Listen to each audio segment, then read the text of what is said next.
जय श्री महाकाल. मित्रांनो, सकाळी उठली तर मम्मी सेनाच्या चकल्या बनवत होती. मी म्हटलं तू चकल्या बनवून घे, तोपर्यंत मी तयारी करते, कारण मला कॉलेजला जायचं होतं. म्हणून मी पटापट तयार झाले आणि पप्पाला म्हटलं की मला कोदामेंडीला सोडून द्या. आमच्याकडे कोदामेंडीवरूनच बस भेटते, गावामध्ये बस येत नाही पप्पा. म्हणून पप्पासोबत पटापट कोदामेंडीला गेली. तर बस पण आलीच होती. बसमध्ये जागा पण भेटून गेली. नंतर मला नेटकॅफेचं काम होतं म्हणून मी नासावाल्या दादाकडे गेली. त्याचं एक यूट्यूब चॅनल आहे नासा ऑनलाईन म्हणून. तिथे तुम्हाला एज्युकेशनच्या सर्व इन्फॉर्मेशन भेटून जाणार. नंतर जिथून मी पदवी घेतली त्या कॉलेजमध्ये गेली. कॉलेजमध्ये गेल्यानंतर सर्व पुराण्या गोष्टी आठवण आल्या. असं वाटत होतं की इथेच राहावं, इथून जावंच नाही. पुराण्या गोष्टी, पुराणे सर, सर्वांसोबत भेटली. नंतर सरांनी आमच्यासाठी चाय पण बोलावून घेतली. म्हटलं चला, चाय तसं पेत तर नाही पण आज पिऊनच घेतली. नंतर कॉलेजला बाय बाय केलं आणि घरी जायला निघालो. घरी आली तर हे अभ्यास करत होती. हिचा पेपर आहे म्हणत होती. बघा ना कशी अभ्यास करत आहे. असं वाटत आहे बोर्डचेच पेपर आहे, टेन्शन झाले. म्हणते मग आम्ही थोडं मस्ती वगैरे केलं. ओमीने बघा ना माझ्यासाठी पैसे आणले, म्हणत होता जा ताई शॉपिंग करून घे.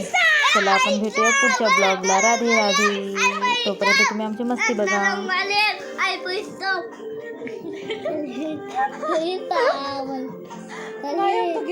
बाय.